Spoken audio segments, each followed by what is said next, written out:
اچھا جی، اب شب برات کو اصل اہمیت ہمارے واعظین اور صوفیہ قسم کے لوگوں نے من گھڑت اور ضعیف روایت کے ذریعے بخشی ہے۔ بالفرض اگر کچھ فضیلت تھی بھی تو وہ بھی مبالغہ آمیزی کے گرد و غبار میں چھپ گئی ہے۔ پھر اس رات کی جانب ایسی ایسی باتیں منسوب کی گئی ہیں جن کا سرے سے کوئی وجود ہی نہیں ہے۔ بعض کہتے ہیں کہ اللہ کے عرش کے نیچے ایک درخت ہے جس پر تمام دنیا والوں کے نام لکھے ہوئے ہیں۔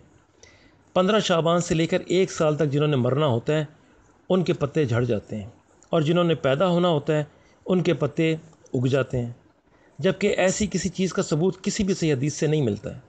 اور اس کنسیپٹ نے مجھے بچپن میں اتنا پریشان رکھا ہے کہ میں بتا نہیں سکتا۔ اب مجھے کسی نے یہ نہیں بتایا تھا کہ یہ درخت اللہ کے عرش کے نیچے ہے۔ میں سمجھتا تھا جو ہمارے گھر کے سین میں درخت ہے یہ وہ درخت ہے جس کے اوپر پتے لگتے اور گرتے ہیں، اور ساری رات میں اس درخت کے پتوں کو دیکھتا رہتا تھا۔ نیند سے جب بھی آنکھ کھلتی میں درخت دیکھتا کہ درخت کے پتے گر تو نہیں گئے ہیں اور اس میں میرا پتا تو نہیں گر گیا۔ ایک عجیب میس مچا ہوا تھا، مجھے سمجھ نہیں آتی تھی کہ یہ ہر روز یہ لوگ کیوں یہ بیان کر دیتے ہیں کہ یہ مہینہ آ گیا ہے اور ہر سال یہ مہینہ آ جاتا ہے جس میں پتے گرتے ہیں۔ بس میں یہ بچپن میں ڈرتا ہی رہتا تھا کہ اب پتہ نہیں کس کا گر جائے۔ اور یہ ایسی روایات ہیں جن کا کوئی سر پیر ہی نہیں ہے، اور محدثین نے ان کو صحیح کے درجے میں رکھا ہی نہیں ہے، اور من گھڑت بیان کیا ہے، فیبریکیٹڈ بیان کیا ہے۔ اس میں سے ایک روایت جامع ترمذی کی بیان کی جاتی ہے، وہ بھی سن لیں کہ وہ کیا بیان کی جاتی ہے۔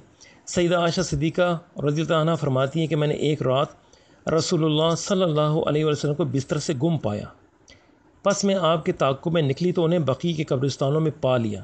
تو رسول اللہ صلی اللہ علیہ وسلم نے فرمایا، اے عائشہ رضی اللہ عنہا، کیا تو اس بات سے ڈرتی ہے کہ تجھ پر اللہ اور اس کے رسول صلی اللہ علیہ وسلم زیادتی کریں گے؟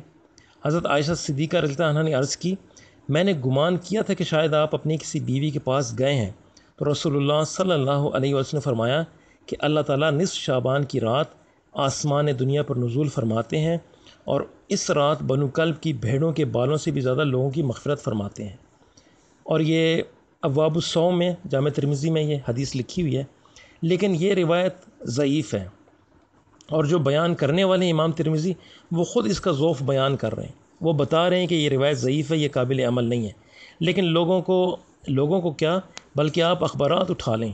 آپ 15 شعبان کی رات کو زندگی رہی تو آپ اخبارات اٹھا لینا اور سوشل میڈیا پہ بھی دیکھ لینا، یہ روایت بیان ہوتی رہے گی۔ لہٰذا جو واعظین اس حدیث کو بیان کرنے کے بعد اس رات قبرستان جانے کی ترغیب دیتے ہیں، وہ روایت کی سند پہ غور کرتے ہی نہیں ہیں کہ روایت صحیح ہے یا غلط ہے۔ پھر صحابہ کرام جو ہر نیکی کے کام میں سبقت لے جانے والے تھے، اور نبی کریم صلی اللہ علیہ وسلم کے قول و فعل کو زیادہ سمجھنے والے اور ان کے رموز شناس تھے، وہ کبھی بھی اس رات مجمع کی صورت میں یا جتھا بند ہو کر قبرستان جاتے نہیں تھے۔ یہ سب سے اہم بات یاد رکھیں۔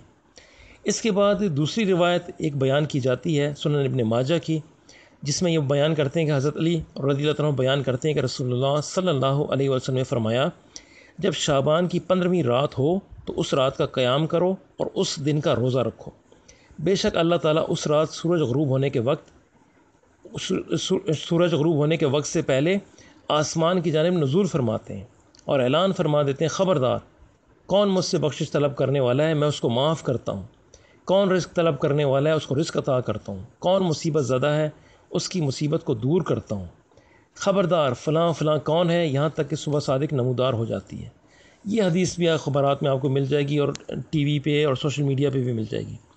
یہ حدیث بھی ضعیف ہے، اور یہ جو حدیث بیان کرنے والا راوی ہے وہ حدیثیں خود گڑھا کرتا تھا، بنایا کرتا تھا۔ اس کے بعد ایک اور روایت پیش کی جاتی ہے کہ رسول اللہ صلی اللہ علیہ وسلم نے فرمایا، شعبان سے شعبان تک موتوں کا فیصلہ کیا جاتا ہے، حتیٰ کہ ایک شخص نکاح کرتا ہے یا اس کی اولاد ہوتی ہے، جبکہ اس کا نام مردوں کی فہرست میں داخل کیا جاتا ہے۔ یہ روایت بھی ضعیف ہے، اور یہ مشکات میں بیان ہوئی ہے جلد نمبر 1 میں، اور اس کو بھی مرسل روایت کہا گیا ہے، اور یہ پیش نہیں کی جا سکتی ہے قرآن کی آیات کے اور صحیح حدیث کے مقابلے میں۔ اور اس طرح سے ایک طویل روایت ہے جو تقریباً 2.5 صفحات پر مشتمل ہے، اور اس کا ایک فقرہ واعظین کے پاس بہت مقبول ہے، بہت پسندیدہ ہے، اور وہ یہ ہے کہ رجب اللہ کا مہینہ ہے، شعبان میرا مہینہ ہے، اور رمضان میری امت کا مہینہ ہے۔ یہ آپ سن لیں اور اخبارات میں دیکھ بھی لیں کہ یہی بیان کر رہے ہوں گے۔ یہ روایت من گھڑت ہے، فیبریکیٹڈ، کسی نے اسے بنایا ہوا ہے خود، اور اس پہ بھی عوام الناس کو سمجھ نہیں ہے کہ یہ روایت بنائی ہوئی ہے۔ اس طرح سے ایک اور روایت ہے، حضرت انس رضی اللہ عنہ سے روایت ہے کہ رسول اللہ صلی اللہ علیہ وسلم نے فرمایا، رجب کو تمام مہینوں پر ایسی ہی فضیلت ہے جیسے قرآن کو تمام کلاموں پر، شعبان کو تمام مہینوں پر ایسی ہی فضیلت ہے جیسے مجھے تمام انبیاء پر، اور رمضان کو تمام مہینوں پر ایسی ہی فضیلت ہے جیسے اللہ تعالیٰ کو تمام مخلوق پر۔ اور یہ روایت بھی من گھڑت ہے، موضوع ہے، فیبریکیٹڈ ہے، اس پہ بھی عمل نہیں ہو سکتا۔ اور یہ غنیۃ الطالبین شیخ عبد القادر جیلانی رحمۃ اللہ علیہ کی کتاب ہے، اس کی جلد نمبر 1 میں ہے یہ روایت۔ اور پھر ایک روایت یہ بیان کی جاتی ہے کہ جس نے نصف شعبان کی شب میں 13 رکعت نماز پڑھی اور ہر رکعت میں 30 بار سورۃ الاخلاص پڑھی تو ان 10 آدمیوں کے بارے میں جن پر جہنم واجب ہو چکی ہے اس کی شفاعت قبول کی جائے گی۔ یہ بھی ٹوٹلی فیبریکیٹڈ ہے، من گھڑت ہے، اور یہ بھی قابل عمل نہیں ہے۔ اور یہ جو شب بارات کے لفظ ہیں، یہ قرآن و سنت میں لفظ ہے ہی نہیں ہے۔ اب شب جو ہے وہ فارسی کا لفظ ہے، اور عربی میں رات کو لیل کہتے ہیں، لیلۃ، اور پھر اس کا نام لیلۃ البراء رکھا ہوا ہے، تو یہ بھی غلط ہے، مکسر بنا کے رکھا ہوا ہے۔ یعنی کہ ہر چیز جو بیان کی گئی ہے وہ من گھڑت روایت پہ قائم ہے، فیبریکیٹڈ روایت پہ قائم کی گئی ہے، اور عوام الناس یہ کرتے جا رہے ہیں، ان کو علم بھی نہیں ہے۔